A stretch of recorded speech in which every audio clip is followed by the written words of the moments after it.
You're listening to Radio Mayapur with the best devotional, meditation, kirtan music, and inspirational podcast.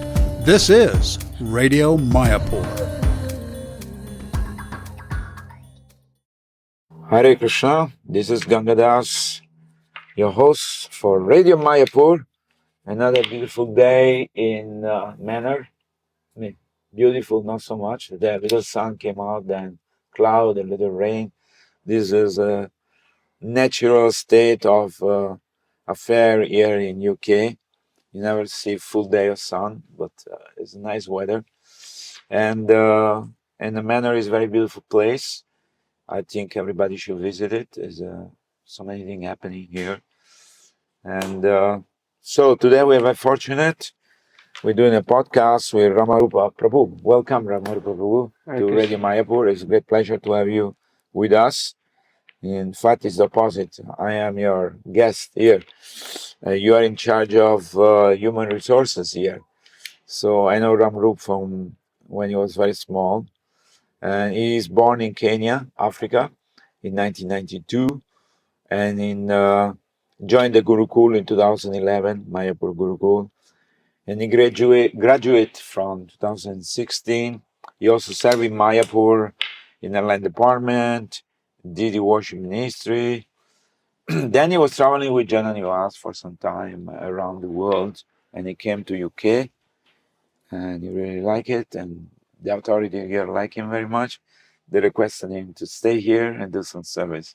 Welcome to Radio Mayapur, Rama Rupa. Hare Krishna. Hare Thank Krishna. you. Thank you very much, Ganga, for the... It's very nice. I know him from 92, from when he came to Mayapur. I've been there a long time. And so, tell us a little bit about your family, because you're born in Africa, but you're white. And you come from a Gujarati family, I believe. Yes. So tell a little bit about your family. And how was Kenya? Kenya is a beautiful place. Yes, Kenya is a very, very beautiful place. It's a place for tourism. It's for a place that is all about nature. It's all about wildlife.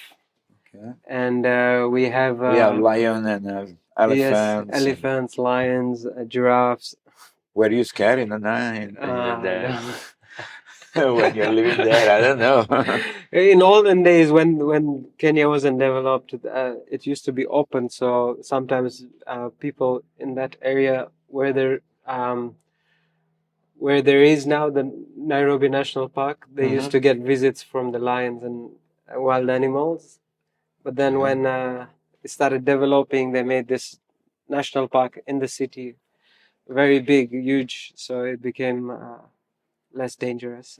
But yeah, Kenya is a beautiful place, full of nature and wildlife. And I know some of my friends that come there for sightseeing and they spend 1 month, and they say waterfall, lakes, ocean. Yes, beautiful. and we have really good weather there. That is like, it doesn't get too cold, it doesn't get too hot, But unfortunately, global warming is hitting there also, Everywhere. so it's a bit different now. But yeah, my parents, my father was born in Kenya, and his father came from Gujarat with his father. What he was doing? They were doing they came for construction. Oh, okay. Yeah. They came for construction, and my father was born there. My mother is from Gujarat, from India, and I was born in Kenya, and I have one brother, elder brother, who's been living in the UK for past 19 years. Oh, nice. And I have a sister who is in Kenya. She's a teacher. Nice. She's a nursery teacher. She teaches small children. What language they speak in Kenya? Kenya, they speak mostly nowadays. It's become like English is commonly used, but the local language is known as Swahili. Swahili, yes. Yeah. You learned the language as well? I did a little bit. No, I didn't have much interest in it. How was your relationship with the people who are from local? I mean, or Local from people. there? Yeah, You said. yeah. Local people are very nice. Actually, people have a bad impression about the local people of Kenya, but actually they are very nice people, as long as you don't get on their bad side. But this is this is But that's natural with everywhere. everyone. Everyone, yeah. They are very kind people. And You were in the school with them, and you yes, had yes, friends, and yeah, so yeah. We used to. The school that I went to was a mixed school, Mixed school, not like an Indian school. right. It was a mixed school, and I Was a had lots public of. school? It belonged to the Visaoshal community, Okay, but but they accepted then everybody. yeah, it became Nice. like more of a public school than Right. private school. Right. So yeah, it was a nice school and nice people to be with. Nice. So then, tell us about your experience about the Mayapur Gurukul. How you end up in Mayapur? First of all, your father, mother decided that you should go there, or you Actually, decided? What's the story? Tell us. actually, I'll tell you. Because from Kenya to Mayapur, it's quite. Yeah, It's not it's something quite you far, just. you know. I happen to be next to this place. Yeah, so this will go back like, of course, I don't come from a devotee background. Okay. My parents became devotees after me. Nice. They made me a devotee and then they Then became you a become devotee, devotee like also. something like that. But pious my- people, Yes, all pious Gujarati people. people, they're Yeah. pious people. My mother was chanting Hare Krishna, Ah, so maybe nice. you can say she was, but like they used to bring me to the temple, and when I was like 8 years old, 9 years old, Oh, but I okay. never used to get into the temple because I used to smell the strong ghee smell of the You cooking, didn't and like it. I didn't like it that Oh. time, and so I used to sit on the staircase Outside. outside, and one devotee one day asked, one brahmachari came to me and said, "Why don't you come for the children's class, Sunday school?" So that's how I got like Introduced. into it. Yeah, Nice.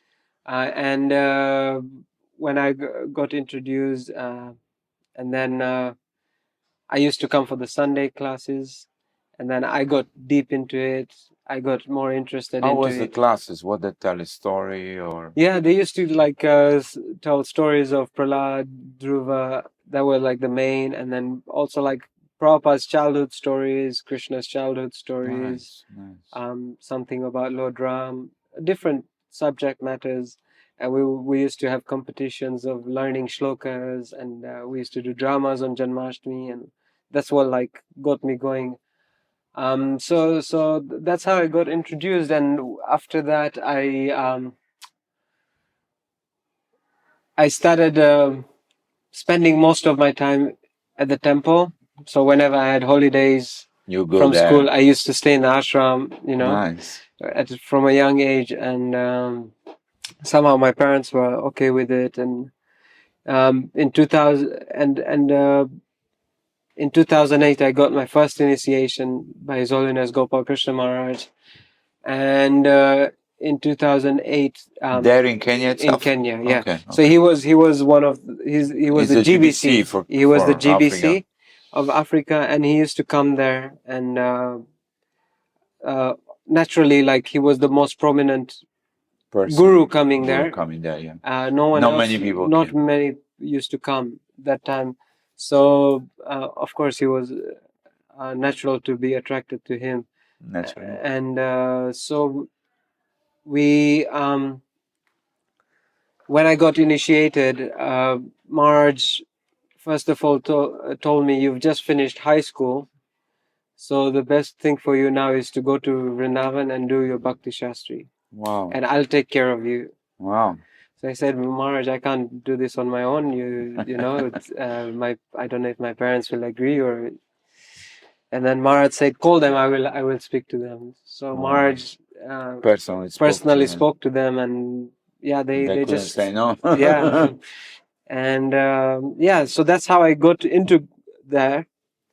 And in 2009, I went to do Bhakti Shastri, and Maharaj, I traveled with him after Bhakti Shastri, and while we were traveling, Maharaj asked me to go to Mayapur.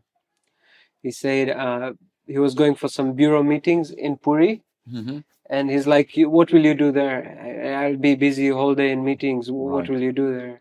Better you go to Mayapur. Yeah, go to Mayapur and go and have a look at the Gurukul. Nice. It's a place where they train to become future leaders of the society. How old you were at the time? I was 15, Pretty 15, young. 15, yeah. Yeah, nice. And anyway, that's how You came to Mayapur. I came to Mayapur. That was the first time you came to Mayapur. That's the first time I came to Mayapur. Yeah, in 2009. Don't know anybody. Yeah. I came in November, December. It's cold.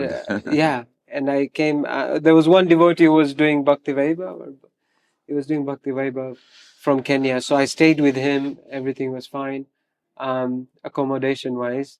And then after that, I went to see the Gurukul, but that time they were a bit strict. Okay, we'll let you know. And they didn't correspond. They didn't respond, and things were going on. And then 2000, one of the criteria that were given to me was that because I was already old to get Upanayana Samskar, I was asked to have second initiation for me to learn yagyas and all these things. So that's how I got. And then so when I was leaving Mayapur, I was challenging Panchatattva because this is like something really struck me. Oh, you can only come if you're second initiated and this and that. So I went to, the day I was leaving, I went to Panchatattva and I said, I wouldn't. The Didi of Panchatattva. Yeah, in Mayapur, I said to them, I wouldn't step in Mayapur until I get second initiation. And I tried so much to come back to India, but I couldn't get visa. No, nothing was happening. And then 2011, Maharaj came for a temple opening, and he remembered, what happened to your Gurukul thing? And he's like, I told Guru Maharaj, they say the criteria is to be second initiated and this and that. Okay, so tomorrow I'm giving initiation. Sit down for the yagya. And so Guru Maharaj gave me second initiation, and suddenly things started working on its own. I got OCI. I was in India by Ram Vijayotsav. Then I was a bit discouraged, like they haven't responded emails all these years. Will they accept? So I went to Vrindavan, and I went to do the 24-hour kirtan. I thought I will join 24-hour kirtan because I had some experience of it. Right. Because when I was doing Bhakti Shastri, I had lots of interactions with Ayendra Prabhu, and I used to do some shifts in the kirtan department. Nice. So I asked, one of my well-wishers, Bhaktivedanta Bhagavat Maharaj, I met him, and he's like, what are you doing here? So I'm like, I was thinking of going to Gurukul, but then there's no response, but I'm thinking of joining the 24-hour kirtan. So it's like, stop wasting time, go and study in Mayapur, go and do a course. So I said, okay. Yeah, what type of course? I've already done Bhakti Shastri, I'm not ready for Bhakti Vaibhav. So what do you think I should do? And he said, okay, go and do the deity worship course. Nice. So he spoke to Guru Maharaj, and Guru Maharaj spoke to Nrsimha Kavach Prabhu and gave recommendation and all that during the GBC meetings. And then that's how I got to Mayapur. I did the deity worship course. And then when I was going to leave, I had gone a few times to the Gurukul, but no response still. And when I was going to leave Mayapur, I'm like, let me try the last time, what can I do? Like day after tomorrow is my flight. Yeah. So let me, no harm in trying. And I went to Gurukul, and Priti Maharaj said, Priti Mishai said, okay, you can come, you're in. And there you go. I just contacted my parents. I'm not coming back. Cancel the flight. Yeah, and that's how I started my Gurukul. Nice. Yeah. How was the experience of the Gurukul? Living there was tough, or was Yeah, austere, or was experience was it was really nice. I had personally, of course, there are always difficulties. Anywhere you go, there's that's everywhere difficulties. you do Yeah. something. But majority of the part, I was a really wonderful experience. I learned so much about developing character, how important it is to develop character, and you Yes. develop character through menial service. Absolutely. And that is what we were trained in, menial service. Like most of our days was spent in cleaning and Cooking and do many other. yeah, and serving the cows, and washing our clothes on our own, not in the machine or Yes. getting washed by someone. Hand pump. Yeah, and we used to take bath under the hand pump in buckets, and Yeah. it's austere life, but Yeah. this is what develops our confidence, our character. Sure. And I can say that it has helped me so much, Obviously. because Maharaj's instruction to me was to go there and imbibe the mood and become a leader in the society. And a leader must be having character. Otherwise, what kind of leader you are? Exactly, yeah. So it was a very nice experience in the Gurukul. And now you're bonding with the other devotees, children. At the time, you will be able to make friendship with them. We made lots of friends. Because we you're still in the keep in touch. The same boat you are. Yeah, exactly. Yeah. Either you sink or you swim. Definitely, yeah. So so many friends, and we still keep in touch. Nice. Though most of them are in Australia now. Yes. But we do keep in touch. That's very nice. Yeah. It's a little bit like, because both of my sons went to the Gurukul when they were kids, 8 years old. So I figured out myself, it was like a little bit like going to the army service, where you learn discipline and you learn what to do, what not to do, and you do many things by yourself. So, like you say, develop character. Yes, definitely. And now they're very successful. Bhakta's there in Mayapur, and Gadadhar is here. Both initiated, married. Yeah, and it's so important. Like, if you can go through Gurukul training, you can go anywhere in the world and not be stuck. Everywhere else is a piece of cake. yeah, because you know how to do all the basic things. Sure. And you can just, relate to everybody. Yeah. Communicate with everybody. Yeah, and it's so nice, actually. Plus, you did a lot of festival. All the Mayapur kids, they did the elephant procession, the Jagya, the Abhisheks, name it. All the big festival. And we also got trained in installing deities, which is not very easy, and it's not for everyone to do. But we used to, we installed deities. I personally went to so many places, did few installations, and it was such a transformative. Because during the installation, you're actually calling the Lord into that form. And the Lord remained there by the service of the devotee. So and you sometimes you really see that happening. Absolutely. Like I'll share with you one experience we had in Bali. We went and we were installing Gornitai there and Jagannath.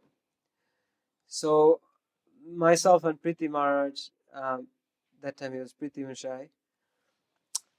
When we arrived there, we were looking at the deities, like what's the situation, with the torch, the quality of the marble, everything. And we went through the torch and we saw everything. Everything was clear. Everything was nice. Everything was fine. As soon as we... 1 second before you go ahead, because many people don't know what means looking with the torch. Because you're looking at the deity, which is white marble. Yes. And you're looking if there is any crack with the torch. Crack or any... any which defect, you can say. Or... Because the Lord will not appear if there's a broken part. Correct? Yeah, Am definitely. I correct? Yes, So definitely. I'm just explaining because people who listen this, what means looking with the torch. Yeah, so we're just looking for anything suspicious. Not even suspicious, just generally, just going through because it's white marble.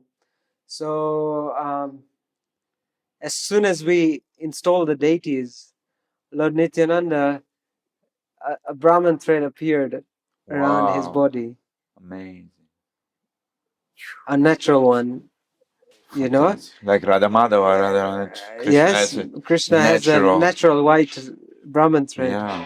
So like that, it's really like, the this Lord. Is after you did Abhishek with ghee, with honey, everything, with milk. Yeah, and then when we did the procedure of installing, and then when I was dressing, I did the first dressing of those deities, and I saw that was not there before. Yeah, we checked this, and so I'm very grateful that I got this training of installing deities, and it's a life-changing experience. Of course. Your faith in the Lord increases. Of course. Yeah, definitely. Yeah. That's wonderful. You have any other amazing story you'd like to share? I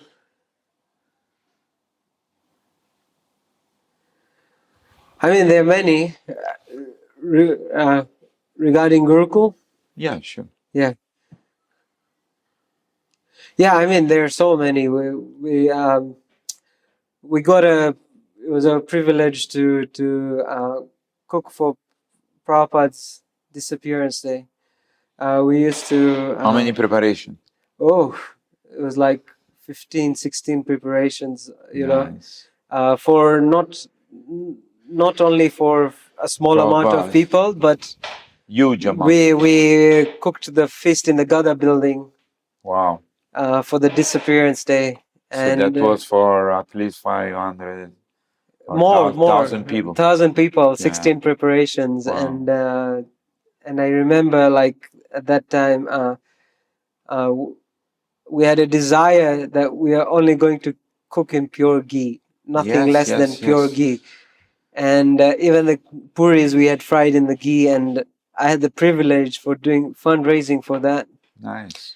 And I did the fundraising, and we collected all the funds. And how many kilo ghee you collected? Oh, we had over, I think so. It was 65, 70 liters of ghee or something. That's a lot. Yeah. I took that feast, and I remember it was something out of this world. Yes. It was so delicious. Yeah, it was like amazing. It took us a few days to prep everything and stuff. And that was like the best feast I can remember cooking in the Gada building, Nice facility in the Gada building. Yes, definitely. We have nice equipment for cooking. Yeah, for large quantity of people. Yeah. It's not a joke. It's a big task. Serious. Yeah, but it was really nice. Yeah. Wonderful. Okay, tell us now that you're heading the Department of Human Resources. Yes. This is your office where we are recording today. Yes. So tell us what's your task, or what you're doing here, and what's your project? Yeah, so as human resource officer. Basically, so to say, it's human resources. It's not like, of course, commercial corporation companies, but according to the laws of the UK, then you have to follow some protocols and stuff. Sure. And basically, I represent the employees. How many people you have employed here? Approximate 100 employees. Okay. We have different departments. We have the gardens, maintaining. As you have seen, is a big piece of land, 70 acres. Yes. Land, and we have lots of cows. We have big gardens and stuff. Snack bar, and restaurant. Yeah. So plus you're doing a lot of marriages and functions. Yeah, and so samskaras. Yeah. So we have lots of people involved, and mainly the manor is mostly supported through volunteers. Right. But of course, volunteers they do their job, so we need people on the ground on the day-to-day basis. On Saturday, Sunday, mainly all operations are under the volunteers, but day-to-day we have employees. So I basically make their contracts and I deal with them any issues they're facing or things like that. And then I have to deal with other things like festival committees and we have this VIP coordinations. Any senior devotees coming, so we try to accommodate them. Sometimes it can be difficult because we go through so many people coming at the same time, and we have lack of place to accommodate. Accommodation is very limited here because of the rules of the council. You cannot just go and build some building for we can't. Yes, we can't. You need a planning permission, and you need so many permissions, and the village people here are not very supportive because, of course, if we start building here, then the value of the property will go down. So they're not very. So that's why we struggle with it. But so I deal with the VIPs and try to accommodate wherever we can. Right. Yeah. So it's a fulfilling service, you know. Oh, definitely, yeah. It's a very fulfilling service. It just satisfies the heart. You know, we talk about devotee care, caring about the devotees and stuff. So that's what human resources is about, caring for your employees. But over here you also do service in the pujari room every day. Yes, you are connected always with Krishna directly. Yeah, somehow the connection with the deities is very strong because that's what I've grown up with. You know, correct. I started my deity worship, not career but service, from a very young age. The age of 13, I remember in Kenya. One of the temples, Kisumu, was almost closing down because the pujaris overnight they disappeared. What happened? Yeah, and luckily I was on holiday, so they tried to get me there somehow. Yeah, nice. Me and one other Mataji, we went there. Amrita Kelly Mataji, we went there and we helped them until they would bring some pujaris there. So I've been doing worship. I wasn't even initiated, nothing, but it was just circumstances. Yes. I had interest and I went for it. Beautiful. It was like I was like 14, 15 years old. Very young. And since then I've been very attracted, and you know, I did the deity worship course. I even went teaching. I was I taught in the Mayapur Academy. Yes. And I also served in the Ministry of Deity Worship to the GBC, and I represented Malaysia, Indonesia, East Africa. Nice. To the GBC Deity Ministry, and somehow I'm still connected with deity worship. Heart-to-heart connection. Yeah, definitely. And well, all credit goes to, you know, it would be wrong if I don't mention Jananivas Prabhu and Pankajari Prabhu, you know, because they've been very inspirational in this path of my spiritual life. Since I've been in Mayapur, they really engaged us in deity worship, and like I just came for the course, and you know, I didn't know them much very well, but like from that time, after a few weeks of the course, I was so eager to address the deities and everything. So Jananivas Prabhu so kindly like asked the pujaris in Radha Madhav altar to engage me in some service in the mornings. Nice. And I used to dress the Sakhis on Krishna's side for months. Yeah, that's a nice service. So all credit goes to them, you know. Absolutely. Yeah. Rama Rupa Prabhu, tell us one sloka that you keep in your heart, whether it's from any scriptures or something which you always get inspired in your heart. Whether it's from Bhagavad Gita to Daniel Charitamrita, any scripture I know all of us have some, you know, we carry with us always something which reminds us of Krishna. Definitely, you put me on the spot, but you know, I mean, there are so many. No, for sure, there are so many shlokas, but there is this one particular shloka which is dear to my heart, but it never comes to my mouth. Only the translation Yeah, comes. it's okay. It's fine. Is that if we worship Krishna sincerely, Krishna says, then whatever we lack, he gives, and Yes. whatever we have, he preserves it. Yeah, of course. So that's really It's beautiful. I You just have experience of that. I got practical experience. yeah. So the verse is there, but it's it's okay, no problem. And another verse is Krishna swadhama pagate dharma jnana divi saha kalo nashta drishamesha puranarko dunadita. This is like really dear to me. Like it increases my faith in the Srimad Bhagavatam. That Krishna, when he left to the spiritual world, he left this Bhagavatam. He incarnated as Srimad Bhagavatam in this age of Kali. Absolutely. For us to associate with him. But let me ask you one question. For example, in Bhagavatam or in other scriptures mentioned that there will be in this Kali Yuga 10,000 years of golden age. Yes. So how you see this? Because I have seen from my perspective, I can tell you, but let me see what you can see, how the world is slowly entering into another dimension, we would say. Yeah. Because people are becoming awakened, or people are eager to know spiritual life or inquisitive. Yeah. Because 30, 40 years ago, there was no vegetarian restaurant, there was no vegetarian food in the plane, there was no people interested in spiritual life, a little bit, but now we can see there's yoga, there is this, so many aspects are becoming more and more, attractive to people. That's from my point of view, I see. I don't know, you are younger than me, so. What I can say is that, things get worse, but when things get worse, then the Lord brings something like COVID. Yeah. And then when COVID comes, then people are situated in their houses where they can think about things. And when people were really stuck, they really came out with the understanding that there's something more than just working. And of course.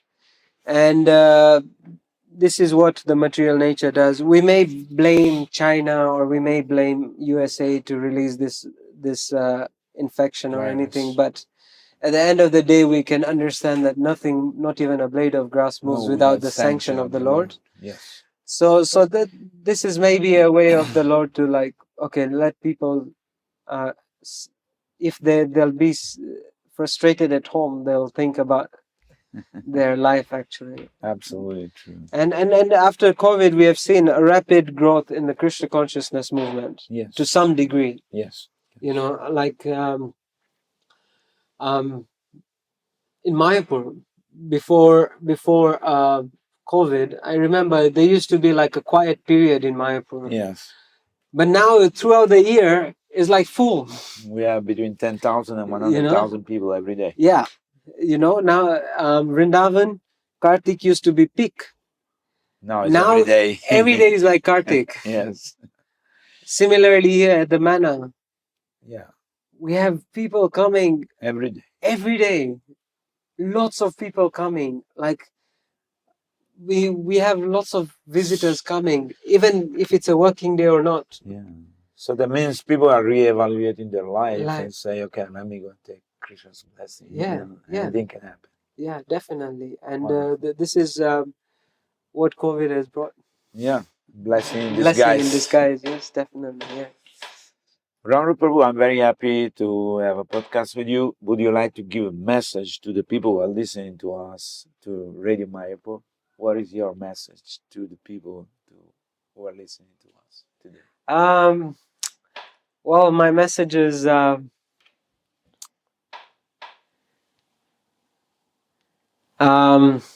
let's see what message I can give you is not to me, to the people. To the people, yes. We have to slow down in life. Okay.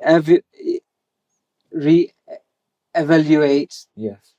What we are doing, what is our purpose in life. Because when we become devotees, we actually think we know so much, and we do things like a machine, mechanically, than actually experiencing Krishna consciousness. It becomes so mechanical, so we have to like reevaluate and stop thinking like a machine, but actually we should try to keep the main thing the main thing. Yeah. Yes. And the main thing is to serve Krishna and his devotees. Absolutely. Yeah. And that's the way people can become happy. Actually. Definitely. And also one of my mentor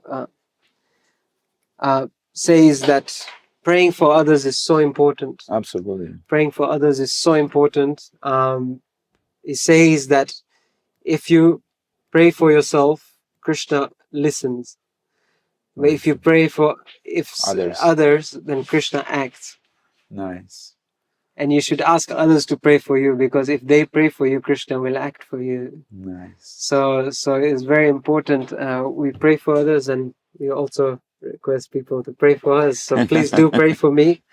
So Rama Rupa Prabhu, please also pray for all the people listening to Radio Mayapur. Definitely. For their well-being and their happiness in life, so they can become Krishna conscious. Definitely, as Jananiwas Prabhu says, may Lord Nrsingadev remove all obstacles from the path of your devotional service. Beautiful. Thank you so much, Rama Rupa Thank Prabhu. you. It's a great pleasure. Thank Shri you, Prabhupada ki Jai. jai. Ananta Koji Vaishnava Vrinda ki jai. Hari Hari Bol. Hare Krishna. You're listening to Radio Mayapur with the best devotional, meditation, kirtan music, and inspirational podcast. This is Radio Mayapur.